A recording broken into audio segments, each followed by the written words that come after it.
dulu di sini. Oke, jadi ada pertanyaan apa nih kayak yang bisa kita diskusikan hari ini? Pertanyaan yang pertama sih, kan kebanyakan kan kita baru lulus nih, misalnya fresh graduate. Kan kalau kita cari lowongan-lowongan itu kan pasti rata-rata, pendidikannya S1. Udah itu minimal pengalaman kerjanya tuh lebih dari 1 tahun atau lebih dari 2 tahun. Nah, kalau misalnya kan kebetulan saya ini kan lulusan D3.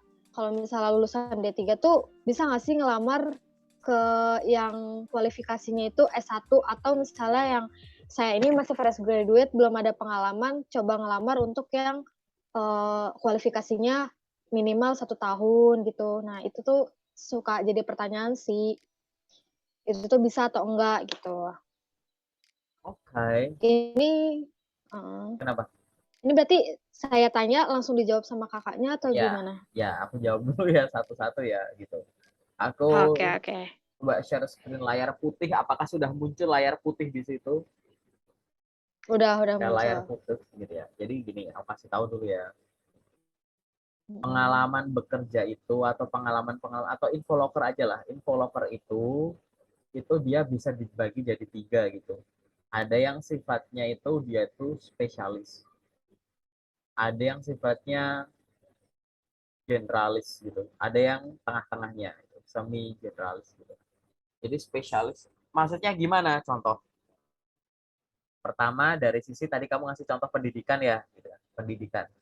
Nah, pendidikan Mhm. yang spesialis tuh misalkan gini, infolokernya minimum S1 teknik elektro gitu. Ini dia butuh teknik elektro. Kamu mau teknik mesin, teknik industri, teknik pertanian, dan teknik-teknik yang lain gitu. Nggak bakal lolos gitu. Karena dari kualifikasi semuanya kalau kita baca, dia tuh memang butuh orang teknik elektro, paham nggak? Gitu. Jadi spesialis gitu. Mmm. Ada loker yang mungkin nanti kamu bakal lihat tuh misalkan gini, minimum D3 atau S1 gitu ya misalkan ya. Teknik Mhm. elektro, teknik mesin, teknik industri, atau jurusan lain yang setara gitu. Biasanya bukan teknik sih, kayak administrasi, perkantoran, marketing, hukum, atau jurusan lain yang setara gitu. Pernah lihat infoloker kayak gitu ya. Jadi jurusan tuh di koma, Iya koma, iya, koma, pernah. koma gitu. Nah ini artinya dia udah sedikit lebih longgar gitu. Nah ada yang generalis ini, minimum misalkan SMA atau SMK. Minimum D3 atau S1 semua jurusan. Oh, ini kan luas banget. Mau jurusan apa aja boleh. Mau nggak? Kayak gitu. Nah, Mhm. terus habis itu ada juga yang misalkan tadi kamu sebut juga pengalaman kerja. Ya jelasin jadi satu ya. Kalau ini pendidikan, ini kalau ini pengalaman kerja. Pengalaman kerja ada yang spesialis. Minimum misalkan minimum 5 tahun di posisi yang sama gitu. Minimum 10 tahun di industri ini gitu. Dia butuh orang yang punya pengalaman itu. Di bawah itu juga ibaratnya kita udah prediksi gitu nggak bakalan lolos, paham nggak? Gitu. Nanti kamu akan punya sense-nya tuh kayak gitu. Nanti ada yang pengalaman yang semi generalis yang agak longgar. Gimana tuh semi generalis gitu? Misalkan di sini tulisannya berpengalaman menjadi admin selama 1 sampai 3 tahun. Jadi setahun boleh, 1,1 boleh, 1,2 gitu, paham nggak? Jadi dia Iya iya, paham. rada longgar gitu. Atau misalkan apalagi yang semi generalis itu. Di sini bisa nulis misalkan pengalaman minimum 1 tahun, koma fresh graduate dipersilahkan melamar. Gitu. Kamu nanti akan nemuin tuh yang kayak gitu. Oke. Terus ada yang sangat longgar. Di sini tulisannya apa? Mungkin ada yang nulis pengalaman kerja tidak dibutuhkan. Gitu, misalkan. Dibutuhkan orang yang energetik untuk bekerja sebagai ini. Nggak ada kayak syarat-syarat minimum pengalaman kerja itu nggak disebut gitu. Atau bisa mengoperasikan ini, bisa membuat ini gitu. Entah itu bisanya dari pekerjaan atau belajar otodidak kan ini kan luas gitu loh, paham kan? Gitu. Iya Nah, iya, sekarang kita paham. balikin lagi ke pertanyaan kamu. Boleh nggak anak D3 daftar punyanya S1 gitu. Kalau kita jawabanku adalah boleh dicoba. Tapi nomor satu, pastikan dulu loker-loker D3 tuh udah habis kamu makan. Paham nggak? Gitu. Jadi Ya. kamu cari dulu satu loker yang tulisannya D3. Habis cari loker yang tulisannya D3 garis miring S1. Kalau udah habis, baru kamu makan yang tulisannya S1. Cuman Kak, tapi kan kita kan datangnya tuh kan random tuh gitu. Di situ munculin S1 gitu. Boleh nggak? Dari sisi pendidikan gitu, pastikan dulu itu lokernya ada di sini dulu gitu. Yang generalis yang lebar gitu. Tapi kalau misalkan yang aku incar gitu, itu ternyata ada di sini. Kebetulan salah satu jurusanku itu disebut gitu. Salah satu jurusanku tuh disebut gitu di sini. Tapi aku D3. Boleh nggak aku ngelamar? Boleh aja. Tonjolin kekuatan kamu dari sisi pengalaman kerja. Mungkin kamu punya pengalaman kerja dari sini, atau punya pengalaman kerja dari sini. Jadi kayak kamu D3 nggak masalah, tapi kamu udah punya pengalaman kerja banyak. Ini akan terjadi sama apa? Teman-teman lulusan SMA. Aku udah nemukan lumayan banyak teman-teman lulusan SMA punya pengalaman kerja banyak banget, punya gaji setara S1, bahkan lebih tinggi gitu. Karena kita nggak ngelihat pendidikan melulu lama-lama. Dia punya pengalaman sampai segitunya gitu. Nah, ini bisa diawali dengan hal ini. Jadi kalau kamu ada loker tulisannya D3 atau S1, aku pengen daftar yang S1, gimana saranku tadi? Habisin dulu loker D3 sama loker D3 dan S1. Masa iya sih yang itu udah habis? Tapi kalau misalkan sifatnya saya tertarik karena tiba-tiba muncul dan sesuai, yang nggak sesuai menurut saya adalah dari sisi oh dia Pendidikan. mintanya S1 pada aku D3, maka seolah-olah kamu menjawab dengan CV-mu adalah mungkin saya cuma lulusan D3, tapi silahkan lihat isi CV saya. Saya pernah melakukan hal yang setara sama satu. Boleh dicoba sifatnya. Oke, ini yang aku Oke, oke. bahas fokusnya ke pendidikan. Nah, sekarang kalau kita ngomongin ke pengalaman kerja, gitu. Ada pengalaman kerja, Kak. Di situ tulisannya kayak begini, begini, begini. Apa yang harus aku lakukan? Kamu sebagai seorang fresh grad, gitu ya, incarlah pengalaman kerja yang ada di dua kolom ini dulu, yang generalis sama semi Semi generalis generalis. gitu. Kamu jangan dalam tanda kutip gitu ya, bunuh diri langsung nyari di sini. Aku sebut bunuh diri ya, karena kamu udah tahu hasilnya. Kenapa? Pengalaman kerja spesialis tuh nggak cuma sekedar jurusannya doang yang cocok, tapi harus pernah jadi ini, mungkin harus bisa mengoperasikan ini, pernah melakukan ini, pernah menghasilkan ini, dan itu nggak ada di entry level gitu. Oke, Hmm. yang aku sebut sebagai spesialis gitu. Karena dia syaratnya semacam itu, sangat detail sekali requirement.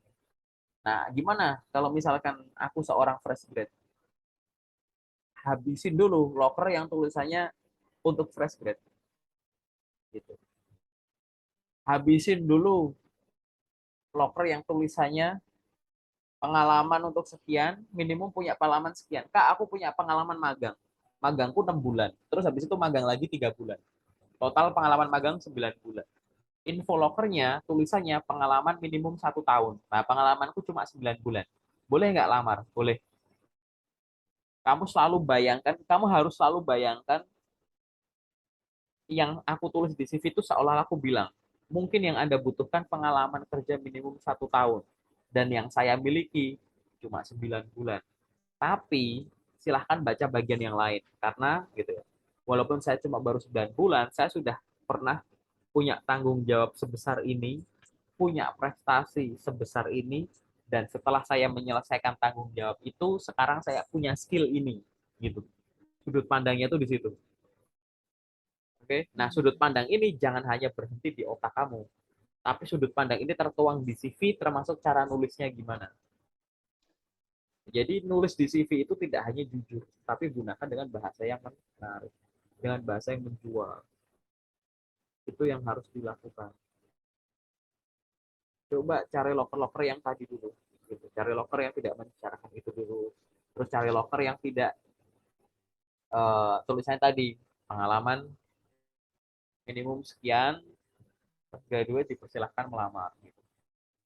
Tapi apakah ya ada kata-kata kayak tadi, ya pengalaman minimum 1 tahun, fresh graduate dipersilahkan melamar. Itu artinya fresh graduate ini boleh datang walaupun dia ilmunya nol, ya nggak gitu juga. Kamu akan dibandingkan dengan kandidat lain gitu. Yang artinya ya sambil belajar kamu harus menunjukkan ada keinginanmu untuk belajar, keinginanmu untuk punya inisiatif, dan kamu tuh orangnya produktif, punya potensi yang luar biasa gitu-gitu.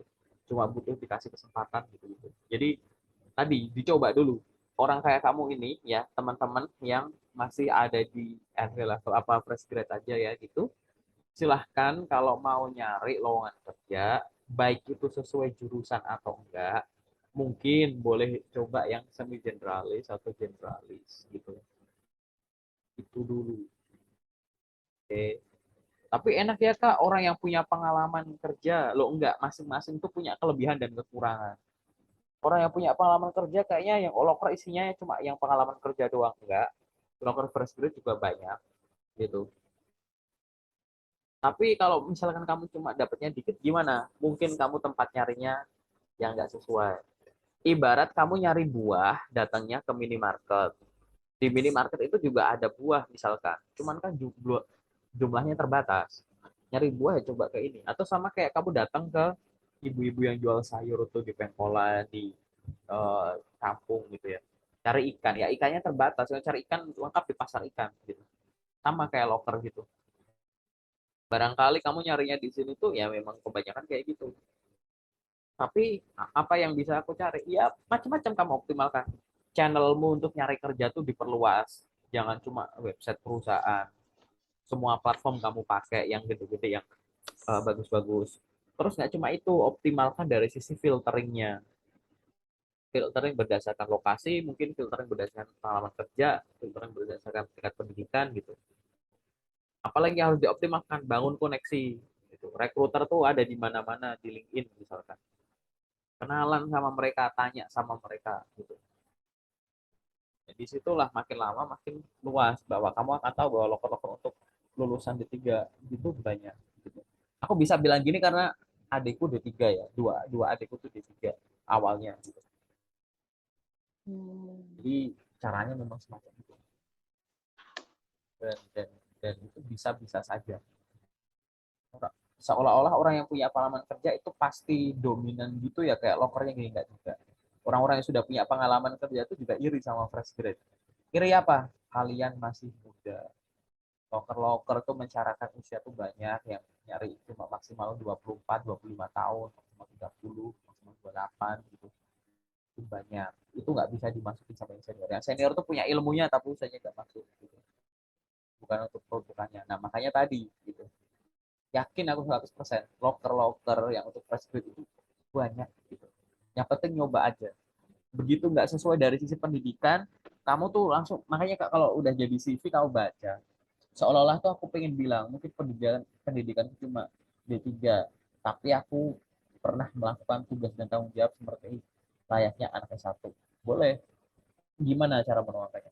Mungkin aku pengalaman kerja aku cuma baru sekian bulan, minimum harus 1 tahun, tapi selama waktu yang singkat, lebih singkat, aku sudah melakukan kegiatan yang padat. Aku pernah punya prestasi ini itu, sehingga nulis CV itu kamu mempromosikan diri, tidak hanya jujur menuliskan di CV, tapi kejujuran kamu ini diikuti dengan bahasa-bahasamu promosi menjual diri. Akhirnya kamu akan dipertimbangkan. Aktif juga di sosmed-sosmed kayak di LinkedIn News-nya gitu ya. Branding lah gitu. Bikin postingan sesuai dengan ini. Banyak Kak. Lakukan kegiatan-kegiatan yang tidak dilakukan sama teman-teman lain atau teman-teman dengan tingkat pendidikan lebih tinggi dari kamu, hanya karena mereka memang nggak punya inisiatif. Kamu punya inisiatif itu menarik banget kalau misalnya itu. Banyak pekerjaan kok yang tidak menceritakan pendidikanmu apa, yang penting kamu bisa itu. Lampirin portofolio misalkan. Saya cuma ada 3, tapi saya bisa bikin ini. Saya nggak ada pengalaman di itu di kantor, tapi saya punya pengalaman itu. CV bukan pertimbangan utama. Pengalaman pendidikan dan pengalaman kerja itu juga tidak mutlak. Karena apa? Loker tuh banyak, jenisnya banyak, bisa difilter gitu. Yang penting itu tadi, kamu nyarinya udah di tempat yang bener belum. Karena kalau nyari di tempat yang benar pasti banyak. Nanti detailnya gimana di sesi detail aja ya. Ini bisa bahasa generalnya tuh gitu. Oke, ada lagi nggak pertanyaan? Yang kalau masih bingung atau apa? Pertanyaan. Jadi ada lagi sih tadi apa ya? Tadi ada tapi lupa. Bentar. Oke, apa Terus bebas? sama ini sih, kan kadang tuh suka dengar juga ya, CV itu harus yang ATS ya. Itu tuh sangat berpengaruh nggak sih? CV Oke, standar itu? bikin CV itu boleh ATS friendly, boleh yang desain atau kreatif. Dua-duanya ini punya kelebihan dan kekurangan masing-masing. Orang dibikin desain itu untuk apa? Ya tadi, untuk menunjukkan bahwa desain ini tuh menggambarkan misalkan personality saya, atau dengan desain ini saya ingin menunjukkan keseriusan saya. Dengan desain ini saya ingin membuat orang yang membaca tuh lebih nyaman gitu. Karena dengan desain saya ini tata letaknya, permainan warnanya dan lain-lain itu membuat membaca tuh lebih nyaman. Intinya tuh bisa ke arah sana. Yang kedua, ada orang yang bikin ATS friendly gitu. Saya bikin ATS friendly biar Anda fokus sama isinya saja gitu kan. Anda tidak hanya untuk mempermudah Anda untuk membacanya, tapi karena CV saya akan diproses oleh sistem dulu gitu kan. Sehingga sistem aplikan trackingnya ini bisa mudah untuk membaca isi CV saya. Kalau saya buat banyak desain, nanti takutnya ada yang sudah saya tulis tapi tidak terbaca, yang diartikan saya tidak punya kemampuan itu. Padahal sudah saya tulis tapi tidak terbaca gitu. Nah, masing-masing ini tuh ada kelebihan dan kekurangannya masing-masing gitu. Kalau jurusan kamu memang tidak terlalu berhubungan dengan grafis, desain gitu-gitu ya, nah, itu maka silahkan buat yang ATS friendly saja. ATS friendly itu bukan hanya diartikan ada yang kayak kosongan gitu ya, enggak, dikasih foto juga bisa, kadang ada yang dikasih desain sederhana juga masih ATS friendly gitu. Jadi boleh-boleh saja. Tapi kalau misalkan aku pengen punya satu jenis CV, nggak perlu ganti-ganti, enaknya yang mana? Pakai ATS friendly saja gitu. ATS friendly itu akan ramah di platform-platform atau di jalur-jalur di mana dia itu akan menggunakan sistem application tracking tadi. Jadi bisa masuk ke suatu database, coba dibaca kata kuncinya yang ada dibandingkan dengan kata kunci yang ada dari ya posisi yang sedang dibuka, kecocokannya berapa gitu. Tapi dia juga ramah untuk misalkan kalau kamu kirim lewat email, dikirim langsung lewat Google Form atau teman-temannya yang langsung diproses sama mata recruiter gitu. Meeting ATS Rally aja nggak apa-apa.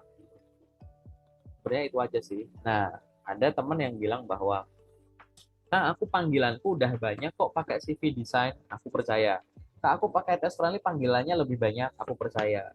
Kak, aku pakai CV dua-duanya buat aku uji, dua-duanya sama-sama manggil, aku percaya. Masing-masing orang tuh punya journey-nya masing-masing. Oke, mungkin ya aku nggak tahu nih kamu nyari loker yang tipenya kayak gimana. Mulai dari sesuai jurusan apa enggak, terus profesinya apa aja, gajinya gimana, lokasinya di mana dan lain-lain. Nah, faktor-faktor personal itu bisa mempengaruhi nanti kamu pakai CV apa tuh gimana gitu. Faktornya tuh nggak cuma sekedar jenis FSP-nya atau enggaknya. Oke. Tapi di sini paling nggak kamu harus paham dulu bahwa desain itu akan bagus kalau kamu bisa pakai di mana CV-mu akan diproses langsung oleh mata, oleh rekruternya gitu. Dan kamu lewat email gitu.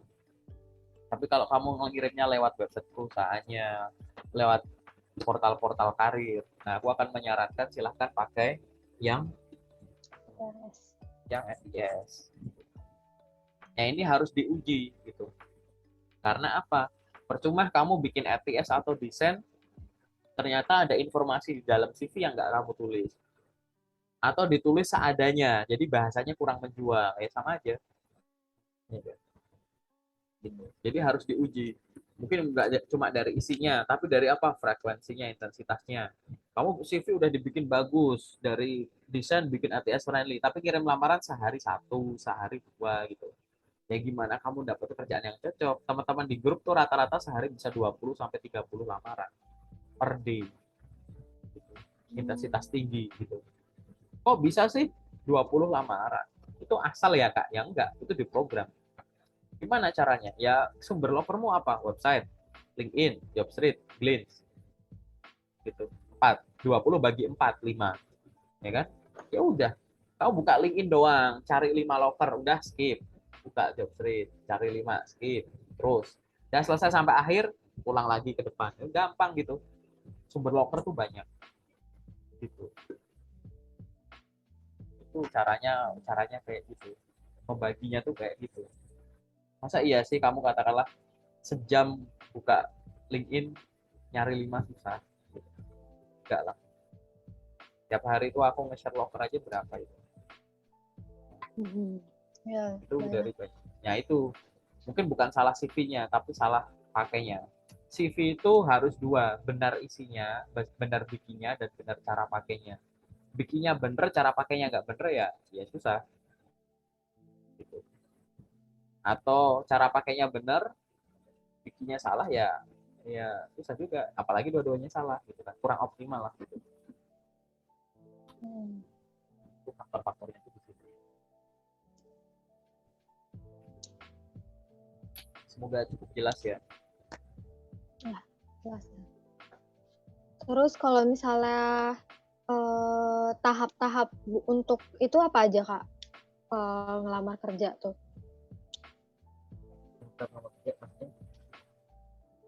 Maksudnya kan misalkan kita udah nih kan kayak tadi Kakak jelasin itu misalnya kita udah ngelamar nih ke beberapa perusahaan, ke beberapa portal atau website gitu misalnya kayak Jobstreet atau LinkedIn. Nah, terus misalnya kita udah dapet nih salah satu nih dapat panggilan. Biasanya tuh tahap-tahap apa namanya pas setelah ngelamar kerja nih dapat panggilan itu yang perlu dipersiapkan tuh apa aja gitu loh Kak. Kan kadang misalnya udah dapat panggilan nih psikotes kan, eee, nah di situ tuh gimana tuh cara buat nyiapin pas psikotesnya, terus kayak interview, kan suka dengar ada interview HR, terus ada interview user, kayak gitu-gitunya sih Kak, tips and triknya lah. Gini. Ini kan kamu kan misalkan ini CV muncul ya di layar ya. Ini kan CV. Iya, heeh. Terus kamu ngelamar kerja, lolos misalkan. Terus kamu dapat undangan psikotes misalkan.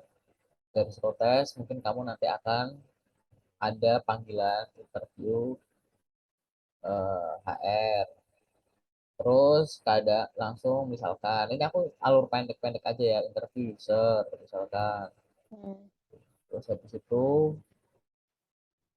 terus habis itu mungkin kamu di sini ada apa misalkan eh, background check mungkin background check atau sosmed check gitu. Terus habis itu kamu mungkin di sini ada atau misalkan medical check up gitu ya.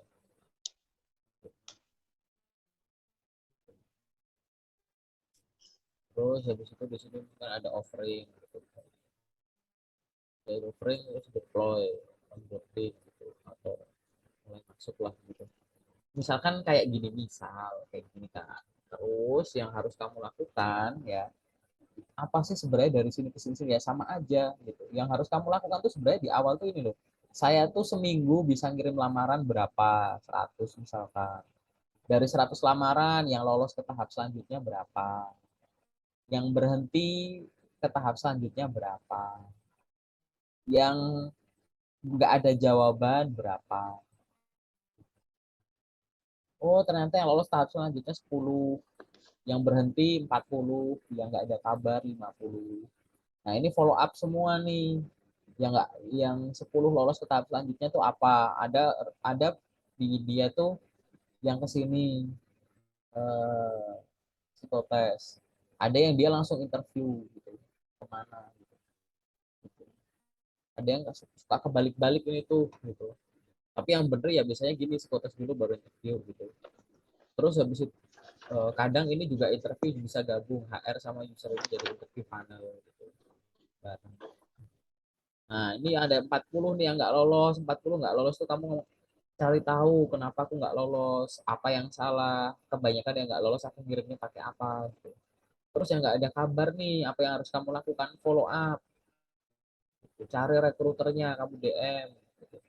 Selamat pagi Pak, selamat pagi Bu. Mohon informasi pada beberapa waktu yang lalu saya minta lamaran ke PT ini sebagai ini. Mohon informasi apakah lamaran saya sudah diterima dengan baik. Semoga kualifikasi saya sesuai dengan yang dibutuhkan. Gitu. Nanti dari 50 yang kamu follow up ini mungkin ya tadi ada yang lolos ke tahap selanjutnya. Ternyata ini masuk ke sini. Gitu. Ternyata ada yang habis di follow up. Ternyata dari ini ya masuknya ya ke sini gitu, ke merah gitu, nggak lolos. Ada yang udah kamu follow up tetap aja nggak bales gitu, ya kalau tetap aja nggak bales ini stop aja nih gitu. Nah, terus habis itu apa, kamu tuh belajarnya jangan putus-putus. Jadi sambil kamu belajar gini loh, kamu belajar psikotes itu kan nggak harus ada panggilan psikotes. Kamu belajar interview kan nggak harus ada panggilan baru kamu belajar interview, itu kan telat malahan gitu. Kamu eh, medical check up, kamu kan jaga kesehatan kan nggak harus ada, oh mau medical check up nih sekarang tiba-tiba kamu nggak begadang, nggak makan asal, tiba-tiba olahraga rajin, kan nggak gitu kan, gitu. Jadi sebenarnya banyak, semua tahap ini bisa, sebagian itu bisa kamu persiapkan tanpa perlu ngalamin ini dulu, gitu. Kamu setiap hari itu ngapain, punya waktu kan, bikin time management yang bagus. Waktumu 24 jam, waktu tidurmu tuh berapa jam, terus kurangi waktu bantuin orang tua, kurangin waktu makan ibadah, pokoknya urusan pribadi gitu. Terus me time-mu buat hangout, nonton drakor kayak atau ngapain kayak berapa gitu. Intinya kamu akan punya waktu kosong. Nah, waktu kosong ini di total sehari itu kira-kira berapa jam. Nah, totalnya ini kamu bagi jadi dua. Satu bagian untuk melamar kerja, satu bagian untuk pengembangan diri. Pengembangan diri ini ya termasuk untuk belajar ini. Oh, aku belajar psikotes, ngerjain soal-soal psikotes. Oh, aku belajar interview, pelatihan ngomong. Ngomong sama kaca, ngomong sama temen, kamu video call, ngomong bahasa Inggris gitu. Perkenalan diri dan lain-lain. Oh, porsi ini juga ada tuh MCU, berarti untuk apa? Browsing-browsing dulu misalkan gitu, biar punya kesehatan yang bagus di dunia kerja gimana, udah gitu-gitu mungkin waktunya ini juga untuk apa, olahraga gitu. Jadi ini berimbang, nggak harus besok mau psikotes sekarang belajar soal psikotesnya, besok mau interview sekarang belajar cara jawab interview, besok mau medical check up sekarang kamu makan makanan sehat, ya nggak gitu. Ini yang harus kamu lakukan. Nah, secara umum apa artinya? Artinya semua ini ya, hampir semua ini bisa kamu pelajari tanpa kamu ada ujian tes dulu. Yang kedua, semua ini butuh praktek. Psikotes misalkan, psikotes itu butuh praktek. Nggak usah psikotes deh, CV. CV-mu tuh bener atau nggak bisa cuma kamu review sama aku, kamu tanya orang, nggak kebukti. Harus kamu praktekin dulu, kamu kirim. Nah, buat apa? Ini loh, buat kamu tuh punya ini loh, punya datanya ini loh, buat responnya tuh gitu. Dan kamu tahu dari yang sekian aku kirim kok begini gitu. Masing-masing orang tuh punya journey-nya masing-masing. Bisa itu psikotes. Psikotes juga sama aja. Kamu latihan. Coba belajar mengerjakan soal dengan benar. Kalau udah bisa, coba ngerjain dengan benar, tapi jumlah soalnya diperbanyak. Udah bisa, coba kamu ngerjain soal psikotes dalam jumlah banyak, tapi di timer, waktunya diperpendek gitu. Itu harus dilatih. Interview juga sama.